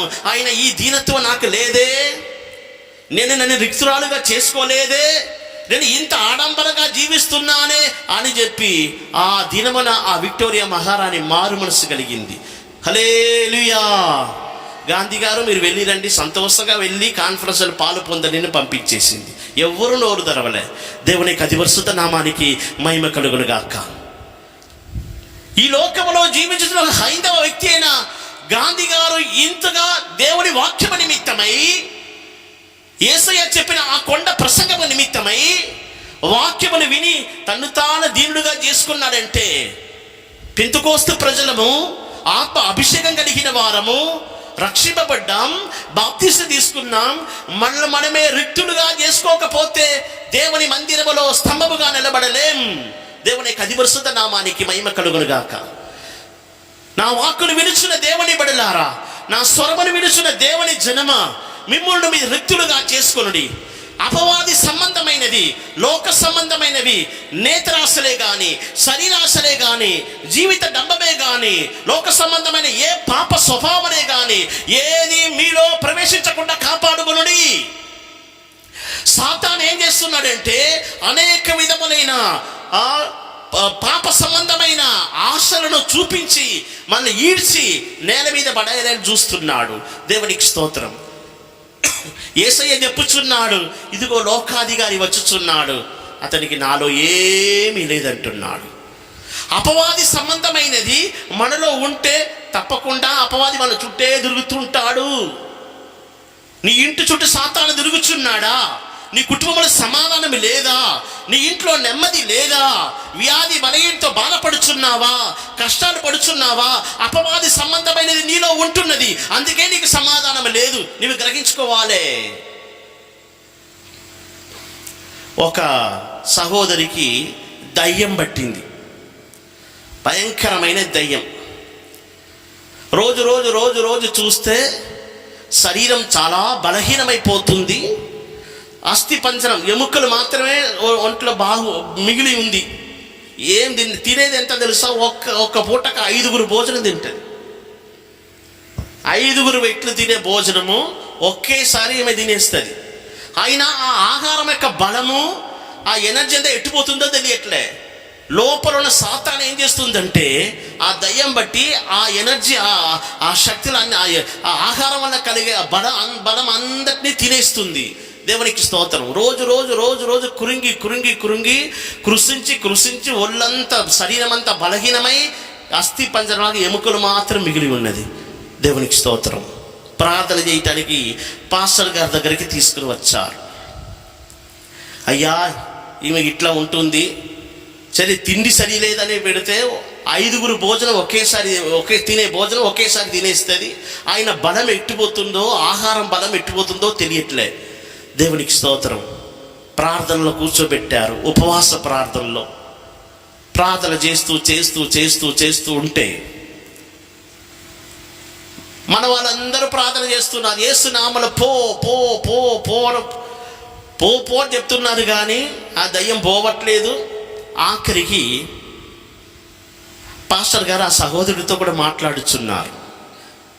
ఏమని మాట్లాడుచున్నారు? అమ్మా, నీ ఈ దయ్యం బట్టి ఇంత బాధపడుచున్నావు. నేను అడిగే ప్రశ్నలకు నువ్వు సరైన జవాబు చెప్పాలి. జవాబు చెప్పి నీ మారు మనసు పొందితే నీలో ఉన్న దయ్యం పారిపోతుంది, నీ మంచిగా అయిపోతావు. దేవునికి స్తోత్రం. మంచి ఆరోగ్యం నీకు వస్తుంది. నీకు ఎవరి మీదైనా చేదు, ఎవరి మీదైనా పగ, ద్వేషము నీలో ఉంటుందా అని చెప్పు అని అన్నాడు. ఒకటే మాట అడిగాడు అంతే. నీలో ఎవరి మీదైనా పగ కానీ, ద్వేషం కానీ, చేదు కానీ, క్షమించను, ఆమెను క్షమించను అనేది ఏదైనా కోపం కానీ, క్రోధం కానీ ఏదైనా ఉందా అని అడిగాడు. ఆమె ఏమన్నదంటే ఏడ్చి ఓ కన్నీళ్ళు విడుస్తుంది, ఏడుస్తూ ఉంది. ఏడ్చి ఏమన్నదంటే, నా అత్తగారి మీద నాకు ద్వేషం ఉన్నది అన్నది. నా అత్తగారి మీద నాకు ద్వేషం, నేను ఆమెను క్షమించను, ఆమె నేను క్షమించను, ఆమె మీద నాకు పగ ఉన్నది. దేవునికి స్తోత్రం. ఆ పగ అనే ఆత్మ, ఆ ద్వేషం అనే ఆత్మ ఆమెలో ఉండి ఏమి చేసిందంటే విరోధం. ఆ పగ ఆ ఆత్మ ఈమె యొక్క బలమందరిని తినే ఆహారం యొక్క బలమంతా లోపలున్న ఆ దయ్యం తినేస్తుంది. పాస్టర్ గారు ఏమన్నారంటే, ఈ దినమున దేవుని సన్నిధానములో యేసయ్య మన మధ్యలో ఉన్నాడు, నీ అత్తగారిని మనస్ఫూర్తిగా క్షమిస్తావా అని అడిగాడు. నీ అత్తగారిని మనస్ఫూర్తిగా నీవు క్షమిస్తావా? నీవు క్షమించాలి. మనస్ఫూర్తిగా క్షమిస్తే నీ ద్రోహం నీ నుండి తొలగిపోతుంది, ఆ దయ్యం పోతుంది, నీ మంచిగా అయిపోతావు. దేవునికి అది పరిశుద్ధ నామానికి స్తోత్రం. ఆ దినమున ఆ సహోదరి ఏడ్చి కన్నీళ్లు కాచి ప్రార్థన చేసి, పాస్టర్ గారు, నా అత్తగారిని క్షమిస్తాను, నేను మన్నిస్తాను, ఇప్పుడే వెళ్ళి నేను అత్తగారితో సమాధాన పడుతానని వెళ్ళి అత్తగారి దగ్గర పాదం మీద పడి ఏడ్చి కన్నీళ్లు కాచి, దయతో నన్ను క్షమించండి అమ్మా అని క్షమాపణ కోరింది. ఆ దినమున ఆ దయ్యం ఆమె నుండి తొలగిపోయాను. ఆమె శరీరం మంచిగా అయిపోయింది, పుష్టి అయిపోయింది. నిజంగా జరిగినటువంటి ఒక సంభవం. చూడండి, అపవాది సంబంధమైనది, సాతాను సంబంధమైన ఆ పగ, ఆ ద్వేషము. ఉదాహరణంగా పగ, ద్వేషమని ఒక్క విషయం మీకు చెప్పాను. ఇదే ప్రకారం ఎన్ని పాప క్రియలు, నేతరాశలు, శరీరాశలు, జీవిత డంబము, రహస్య పాపములు, ఒప్పుకోలు చేయని పాపములు, ఎన్నో పాప క్రియలు నీ శరీరంలో ఉండుట వలన సాతాను నిన్ను చుట్టే తిరుగుతున్నాడు, నీ ఇంటి చుట్టే తిరుగుతూ ఉన్నాడు. ఎప్పుడు నీలో ఉన్నటువంటి ఆ పాప క్రియను తీసి బయట పారేస్తావో, ఆ పగను, ద్వేషమును, ఆ నేత్రాశను, ఆ శరీరాశను, ఆ జీవిత డబ్బమును నీలో నుండి ఎప్పుడు తీసి బయట పారేస్తావో, నిన్ను ఖాళీగా చేసుకుంటావో, నిన్ను గుళ్ళగా చేసుకుంటావో, అప్పుడు మాత్రమే నీకు విడుదల. దేవుని మందిరములు స్తంభముగా నిలబడగలవు. గట్టిగా ఒక హల్లెలూయా చెప్పండి. ఈ దినమున ప్రభువా నాలో ఏమీ లేదు అని ఎంతమంది ధైర్యముతో దేవుని సన్నిధానములు చెప్పగలరు? యేసయ్య, ఈ లోక సంబంధమైనది, అపవాది సంబంధమైనది ఏది నాలో లేదు అని ఎంతమంది ధైర్యముతో చెప్పగలరు? దేవుని యొక్క అధిపరిశుద్ధ నామానికి మహిమ కలుగునుగాక.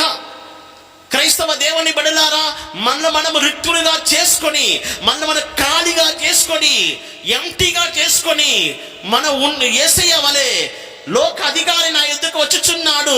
లోక అధికారి అయిన అపవాదికి, సాతానికి సంబంధమైనది ఏది నాలో లేదు అని, నాలో లేదు, నేను ఒక రిక్తునిగా ఉన్నా, నేను ఖాళీగా ఉన్నా, నేను గుళ్ళగా ఉన్నానని నీ ఎప్పుడు నువ్వు నీ జీవితాన్ని చేసుకొనిచున్నావో అప్పుడు మాత్రమే ఈ సొలొమోను మందిరములో ఉన్నటువంటి ఒక స్తంభముగా మార్చబడగలవు. ఈ దినమున మీ పాపమును దేవుని యొక్క సన్నిధానములో ఒప్పుకోలు చేయుడి. మీ దోషములను, అపరాధములను, సాతాను సంబంధమైన ఏదైనా మీలో ఉన్నట్లయితే వాటిని ఒప్పుకోలు చేసి విడిచిపెట్టండి. వాటిని మీలో ఉండి తొలగించుకొనుడి.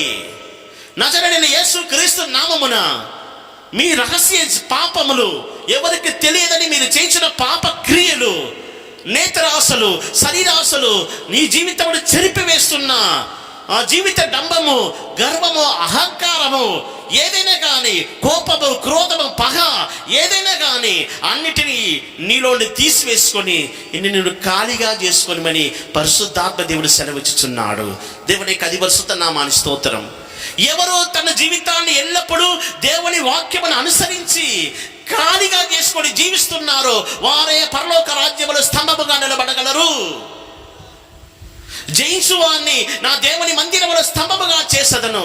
ఆ మందిరములో ఉన్నటువంటి స్తంభములు లోపట భాగములు ఖాళీగా ఉంటున్నవి. అందుకే బాప్తిసమిచ్చిన యోహాను యొద్దకు వచ్చిన వారందరితో చెప్పాడు. ఏమని చెప్పాడు? మారు మనసుకు తగినమును ఫలమును ఫలించుడి. అబ్రహాము మాకు తండ్రి అని మీరు చెప్పుకొనకుడి. మారు మనసుకు తగిన ఫలమును ఫలించుడి. మీ పాపమును ఒప్పుకోలు చేయుడి అన్నాడు. పశ్చాత్తాపంతో పాపమును ఒప్పుకోలు చేసి పాపమును విడిచిపెట్టుడి. మీలో ఉన్న పాపకిలను బయటకు తీసుకురండి అని యూదులకు బోధించాడు. దేవునికి స్తోత్రం. అందువలన ఆ దినమున ఆ ప్రభు వారి యొద్దకు వారందరూ వచ్చి బాప్తిసమిచ్చిన యోహాను యొద్దకు వచ్చి బాప్తిసం తీసుకున్నారు, మారు మనసు పొందారు. దేవునికి అది పరిశుద్ధ నామానికి స్తోత్రం. ఒక వ్యక్తి దేవుని మందిరములో స్తంభముగా మార్చబడి నిమిత్తమై తన్ను తాను ఖాళీగా చేసుకునవలను. దేవునికి ఇష్టమైనటువంటి ఒక స్వభావం ఏంటంటే, మీరు ఆది కాండం నుండి ప్రకటన గ్రంథం వరకు చదివి చూడండి. భక్తులు అందరూ తమ మనస్సును అంత ఖాళీగానే చేసుకొని జీవించేవారు. ఉదాహరణగా చెప్పాలంటే, ఎలీషా ప్రవక్త కాలంలో జరిగిన సంభవాన్ని గమనించినట్లయితే, సిరియా దేశపు సైన్యాధిపతి నయమాను కుష్ఠరోగి ఉన్నాడు. తన దేశంలో విన్నాడు. ఒక చిన్నారి ద్వారా, తన భార్య ద్వారా సంగతి తెలిసింది. ఇజ్రాయెల్ దేశంలో ఒక ప్రవక్త ఉన్నాడు. ఆ ప్రవక్త వద్దకు వెళ్ళినట్లయితే నీ కుష్ఠరోగం బాగవును. వెంటనే ఉత్తరం రాసి పంపిస్తున్నాడు. అటు తర్వాత ఆ ఇజ్రాయెల్ దేశానికి బయలువెళ్ళుచున్నాడు. బయలువెళితే రథములతోనూ, గుర్రములతోనూ, వెండి బంగారములతోనూ, కానుకలతోనూ, పట్టు వస్త్రములతోనూ బయలువెళ్ళుచున్నాడు. సైన్యాధిపతి వచ్చి ఎలీషా ప్రవక్త ఇంటి ముందు నిలిచాడు. ఇంటి ముందు నిలిచి ఏమంటున్నాడంటే, నేను సిరియా దేశపు సైన్యాధిపతిని, నా కుష్ఠరోగం పోవాలని నేను ఇజ్రాయెల్ దేశానికి వచ్చాను. ఇదిగో ప్రవక్త లోపల ఉన్నాడు కదా, చెప్పండి, నేను వచ్చానని చెప్పండి. ప్రవక్త దగ్గరికి వచ్చి నన్ను తడవి, నా కుష్ఠరోగం ఉన్న స్థలమును తడవి నన్ను బాగు చేస్తాడు అని చెప్పి కబురు పంపించాడు, వర్తమానం పంపించాడు. ఎలీషా ప్రవక్త ఏమన్నాడంటే, నీవు వెళ్ళి యోర్దానులో 7 మాటలు మునిగి స్నానం చెయ్యము, నీ ఒళ్ళు బాగై నీ శుద్ధుడవగుదవు, నీ కుష్ఠరోగం పోతుంది, నీ మంచిగా అయిపోతావు. వెంటనే అతనికి కోపం వచ్చింది. అతను రౌద్రుడై, నా దేశంలో నదులు లేవా? నా దేశంలో పారుచున్న నదులు ఆబ్నాయు, పర్బారు ఆ నది శ్రేష్టమైనవి కావా? ఈ ఇజ్రాయేల్ దేశంలో పారుచున్న యోర్దాను నది కంటే నా దేశంలో పారుచున్న ఈ నదులు శ్రేష్టమైనవి కావా? నీవు వద్దు, నీ స్వస్థత వద్దు, నీ నది వద్దు, నా దేశానికి తిరిగిపోతానని తిరిగి వెళ్ళిపోతున్నాడు. వెళ్ళే మార్గమున అతనితో వచ్చిన వారు ఏమంటున్నారంటే, నీవు ఇంత ప్రయాసపడ్డావు, ఇన్ని డబ్బులు ఖర్చు పెట్టావు, ఎన్నో వైద్యుల దగ్గరికి వెళ్ళావు, నీ కుష్ఠరోగం పోలే, నీ కుష్ఠరోగం పోలేదు, నీ మళ్ళీ ఇటే పోతే ఇట్లానే కుష్ఠరోగములు ఉండి ఇలాగే చచ్చిపోతావు, తిరిగిపోయి ఏం ప్రయోజనం? ప్రవక్త ఏం చెప్పాడు? మునిగి స్నానం చేయమంటాడు, అంతే కదా, ఒక చిన్న పనే కదా, మునిగితే నీ ఒళ్ళు బాగా శుద్ధుడు అయిపోతావు, కుష్ఠరోగం పోతుంది. ఆ మాట వినిన వెంటనే అతడు దిగి యోర్దానికి వెళ్ళి 7 మార్లు మునిగి స్నానం చేశాడు. హల్లెలూయా! ఒళ్ళు బాగైనది, పసిపిల్ల దేహం వలె మార్చబడినది. మళ్ళా తిరిగి వస్తున్నాడు. ఎక్కడికి? ఎలీషా ఇంటి ముందు వస్తున్నాడు. ఎలీషా ఇంటి ముందు వచ్చి ఏమంటున్నాడు?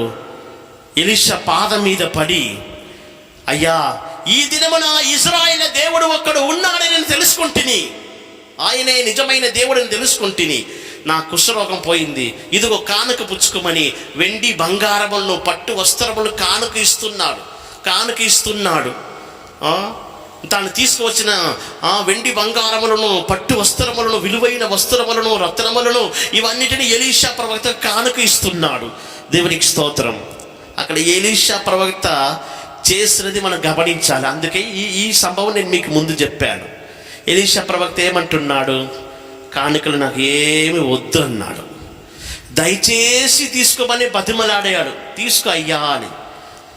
నీ వెండి బంగారం వద్దు, నీ విలువైన వస్తువులు నాకు వద్దు, ఆ పట్టు వస్త్రాలు, ఆడంబర వస్త్రాలు నాకేది వద్దు అని ఎంత బతిమలన్నా సరే ఎలీషా ప్రవక్త తీసుకోలే. మనమైతే ఏం చేసి ఉంటాం? కొంచెమైనా కృతజ్ఞత ఉందా ఆ నయమానికి?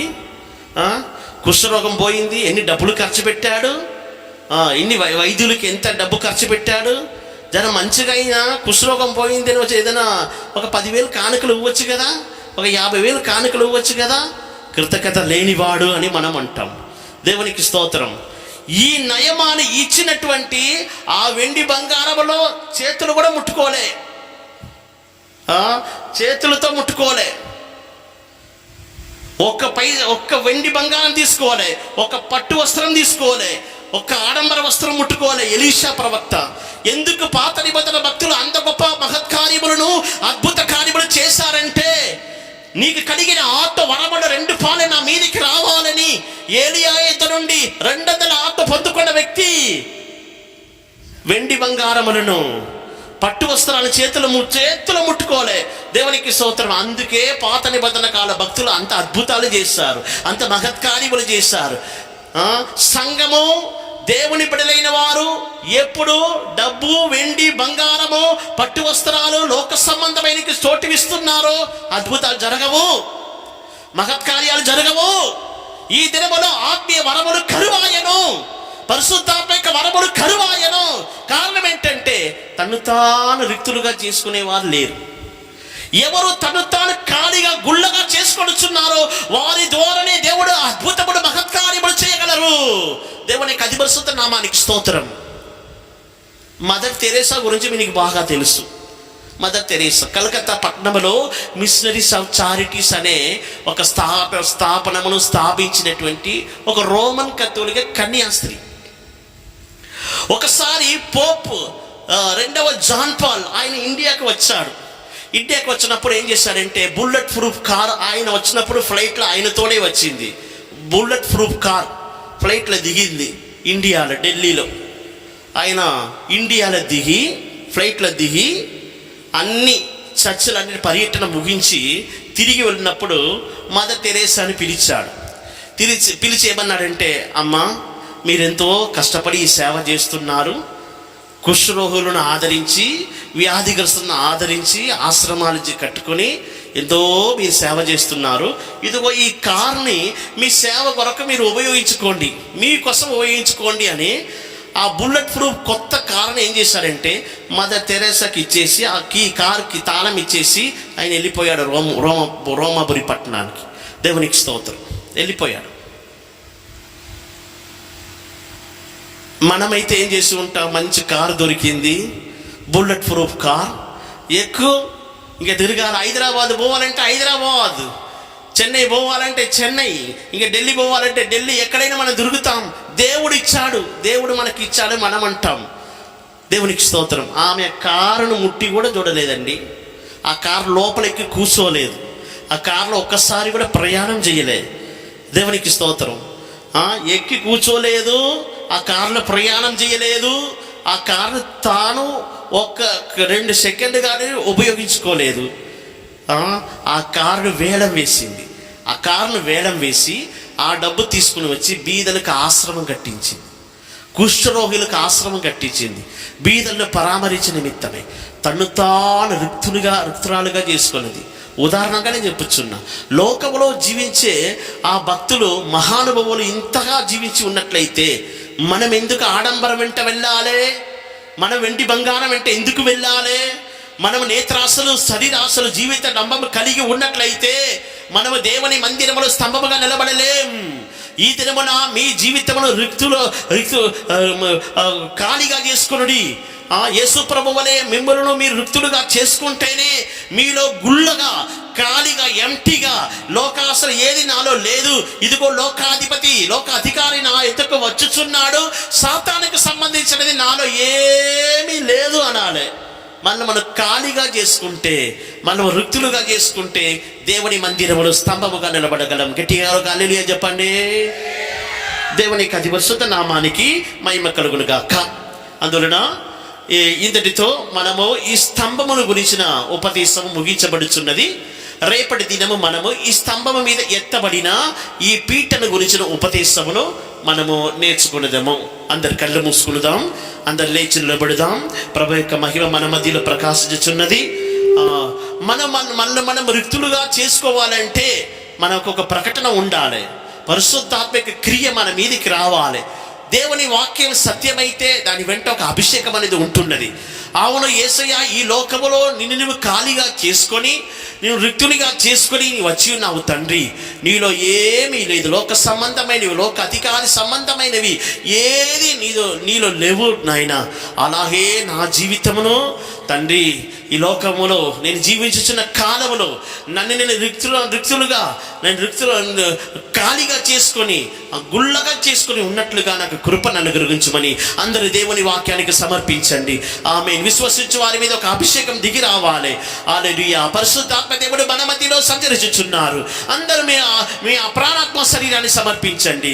హల్లెలూయా. స్తోత్రం. దేవుని స్వరూపం కలిగిన వాడే దేవదేవుడే దిగెను భువిలో. దేవుని స్వరూపం కలిగిన వాడే దేవదేవుడే దిగెను భువిలో.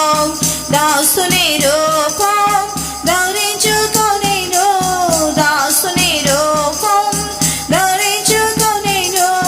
దేవకుమారుడే క్రీస్తు ప్రభువు, దేవకుమారుడే క్రీస్తు ప్రభువు. ఆహా పూజితుము చెవి స్తుతింతుము, ఆహా పూజితుము చెవి స్తుతింతుము. రాజాతి రాజైన క్రీస్తేసుని, మహారాజాతి రాజైన క్రీస్తేసుని. దేవుని స్వరూపం కలిగిన వాడే దేవదేవుడే దిగెను భువిలో. ఆకారములో మనుష్యుని పోలే సిలువ మరణము పొందునంతగా.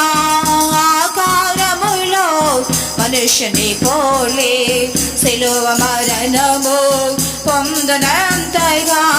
తనకు తానే త్యజించుకొనెను, తనకు తానే త్యజించుకొనెను.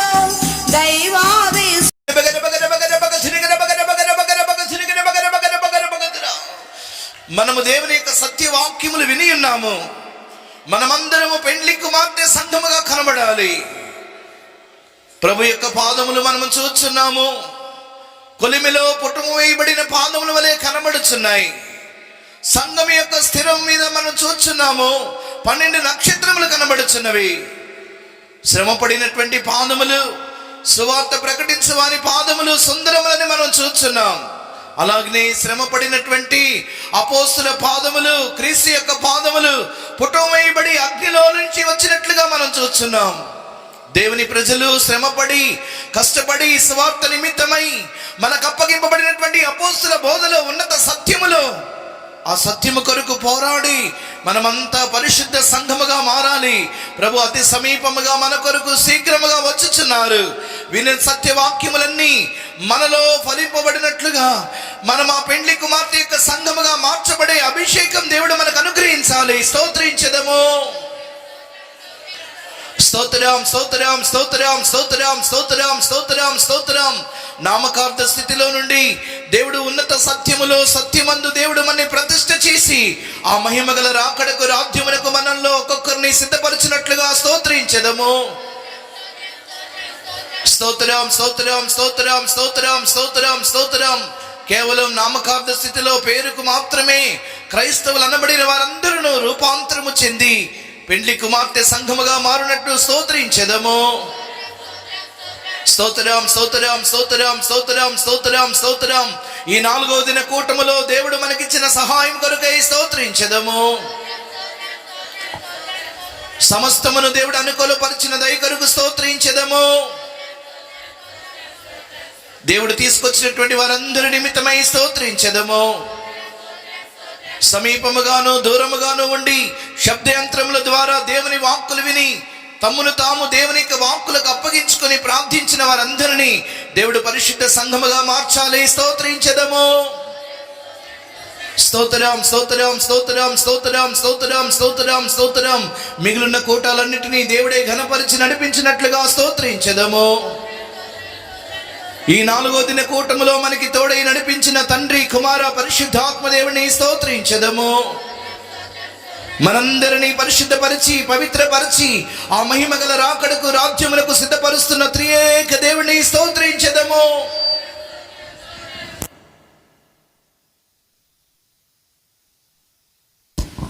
కృపాసత్య సంపన్నుడైన ద్వితీయ సత్యదేవ మీకు స్తుతులు స్తోత్రములు చెల్లించుకుంటున్నాం ప్రభా.